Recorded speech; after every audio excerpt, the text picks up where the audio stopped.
we got the Hall of Fame Class of 2026 ballot released today, and we'll pull it up for all of you right now. Some familiar names on both ballots here, but new names include Kurt Busch and Randy LaJoie on the modern era ballot, and I want to talk about each of those drivers right now. Obviously, Kurt very recently retired, his first year of eligibility, 34 wins, a Cup Series championship. You've got to think that he's going to be a favorite to be a first ballot Hall of Famer, although there are no guarantees. There are certainly a lot of deserving nominees on that ballot. And then Randy LaJoie, I think maybe might have raised some eyebrows making the ballot here. Some people saying that, we didn't think of him, as having too stellar of a career in the sport, but he is a two-time champion in the Xfinity Series. He won 15 races, but he had a very short peak in that series for how long he was in the sport as a driver. Of course, he also has done some great work in terms of safety with seat designs in the sport, so you have to think that would play a role in his contributions overall as well. But let's start with Kurt Busch. Brandon, do you look at Kurt Busch's resume and see first ballot Hall of Famer there? First ballot Hall of Fame, the first time he's ever. I mean, what would be your good definition of a first ballot Hall of Famer? It depends on. I think a lot of it depends on who is sharing the ballot with you. I think Dale Earnhardt Jr. Is maybe more borderline first ballot when you look at his Cup Series stats alone, but then you factor in his Xfinity stats and what he's done in the sport as an owner, and then in the world of media. I have no ballot with him going in on the first ballot, and also being the 15-time most popular driver that he is, the figure in the sport that he is as a whole. I think all pulled together, no problem with him being a first ballot Hall of Famer with the class that he went in with. If, let's just say hypothetically, he, Jeff Gordon, Jimmy Johnson, and Tony Stewart all retired the same year and they were all on the ballot for the first time for the same class, I don't think Dale Earnhardt Jr. is a first ballot Hall of Famer if that's his competition. And quite honestly, I don't think Tony Stewart is a first ballot Hall of Famer if he's got to go up with Jimmy Johnson and Jeff Gordon on the same ballot. But obviously they all retired in different years. They all were eligible in different years, and ultimately all got in on the first ballot there. Again, I like to say some drivers you don't even need a ballot to put them in the Hall of Fame because their resumes speak for themselves so much. I don't know if Kurt Busch is quite at that level. He did only win one championship, but if you win 30-plus races and have a championship in the Cup Series, I think you are certainly a Hall of Famer, no question. It's just a matter of, and I'll pull the names back up for everybody to have reference here. You look at some of these names like Greg Biffle, Neil Bonnet has been waiting for such a long time. Harry Gant is getting up there. He's in his 80s now. You certainly would want to see him go in while he's still with us. He's been overdue for quite a while, I think. I don't know. When you look at these names, Brandon, do you think there are two names that outshine Kurt Busch in terms of keeping him from getting in on the first ballot? The two to me are Neil Bonnet and Handsome Harry Gant. I think those two are a little more, a little more iconic maybe for as far as who would be more deserving to be in the NASCAR Hall of Fame first. But when you look at Kurt Busch, he has that one championship, but he's got more to his story than that than some of these other drivers as well. He's got the whole character arc of catastrophe, falling out, and then slowly climbing his way back in and coming back to winning the Daytona 500. It was like that full character arc of an epic, yes, he had one championship, but he went through the kind of thing you can make a movie out of. And there's a lot of these other men that I'm sure had similar stories that maybe weren't even told. Maybe they weren't on the track and behind the scenes, but Neil Bonnet and Harry Gant are two that are really tough to me to top. And also the Biff is staring me down too. He's got quite the career. Jeff Burton, maybe not as great of a career as he would have hoped for, but a great behind the broadcast booth, still a really iconic driver. You can't deny that. It's just a lot of star power there along with Kurt Busch. So he's,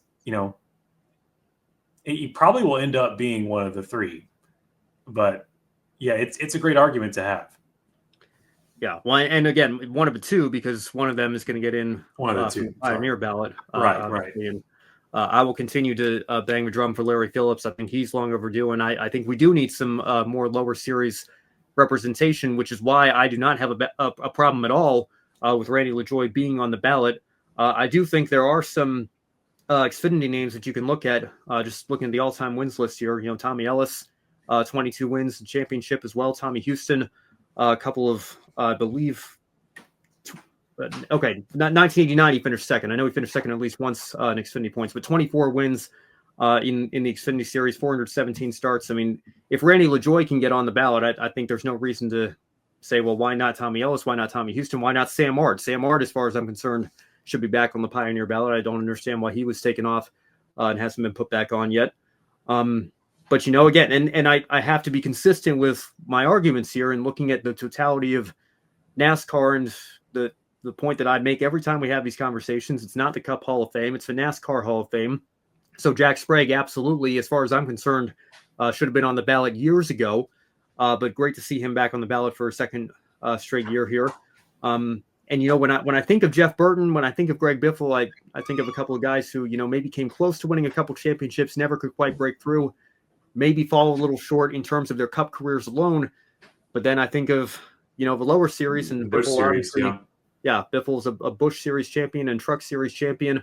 Jeff Burton won 27 times in what's now the Xfinity Series. That's top 10 all time, tied with Justin Allgaier. And he did help win an owner's championship with RCR. Everybody remembers Carl Edwards dominating to win the driver's championship in 2007. He and Scott Wimmer shared that Holiday Inn car, and they got RCR an owner's title, edging out the Roush car, number 60 car that Edwards drove on his own.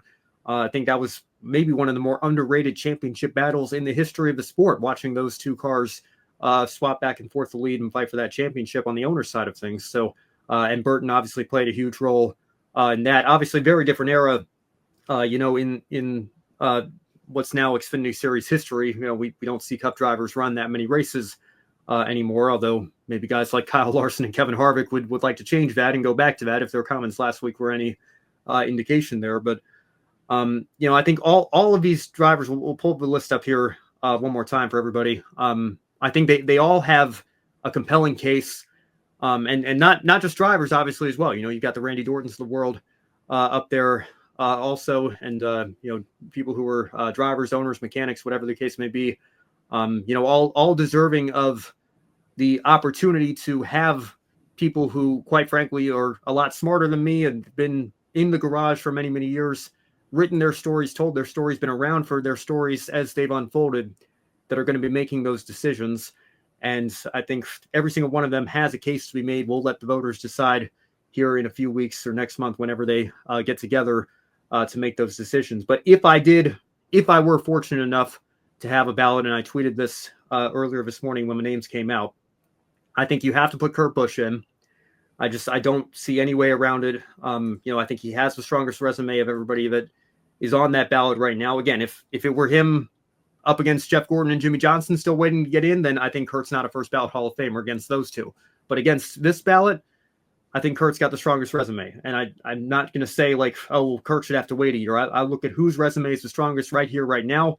And I still think that's the only reason Jimmy Johnson wasn't unanimous. People maybe said he should have had to wait, or he was still racing part-time. So I think that's all nonsense. Once the ballot is out there, you have to look at who has the strongest case.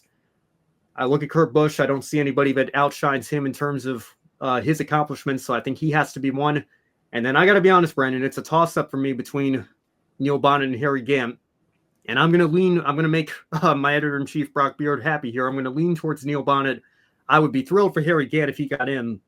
But I think Neil Bonnet has waited long enough. I think it's his time to get in this year. Yeah. And then I'm going to go with Larry Phillips again on the Pioneer ballot, like I said earlier. Yeah, that's fair.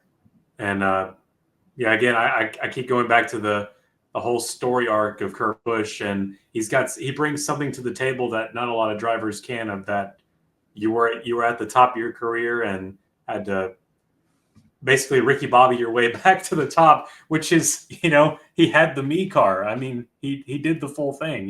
He is a living movie. It's Kurt Busch. Yeah, that's a good point. I guess the embodiment of Ricky Bobby in many respects there, and even drove his car. So the Las Vegas version, of course. Yeah, I don't know if the voters are going to have Talladega Nights necessarily on their mind when considering these resumes here, but they should. Who knows there? But that is a good point there. I still need to watch that movie all the way through. I know the basic. No, you don't.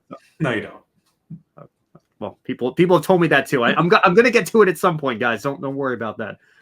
Hey, Talladega's coming up. Maybe I'll find time this week and get back to you all. I don't know. All right, let's catch from the chat here real quick, and then we'll get into Formula 2 very briefly. When will Harvick be eligible for the Hall of Fame? John Bender asks. I believe next year, because he retired at the end of 23. You got to be out for 3 years before you go into the class of 27. So I think Harvick's on the ballot next year. And again, I think Harvick falls into that don't even need a ballot conversation with 60 wins in Cup and championship to go with it. And then all the, how many, I'm going to give a number right here, 47 Xfinity wins and championships in that series as well in 2000, I believe 2001 and 2006, right? So two Xfinity titles and all those wins. Again, I think if that's 47 Xfinity wins, 2 titles in that series, if that's all anybody ever did, I think they're in the Hall of Fame. And then obviously you throw 60 Cup wins on top of that. I think Harvick's a no-brainer to go into the Hall of Fame on the first ballot. And then you can throw in 14 truck wins and championships as an owner with Ron Hornaday. I mean, his resume is stacked. And he's in media now as well with Fox Sports and has a lot of positive reception for the job he's doing there. So he'll get in class of 27, I believe, will be his first time eligible. And I got to think he's a slam dunk first ballot Hall of Famer there. Adam says, put Harry Gant, Neil Bonnet in. Yeah, I mean, again, I those would be my two if it weren't for the fact that Kurt Busch is on there complicating things. I cannot in good conscience say Kurt's got to wait a year just for the sake of having to wait a year. I think he has the strongest resume, and that's what I have to vote on if I had a ballot, and that's my rationale there.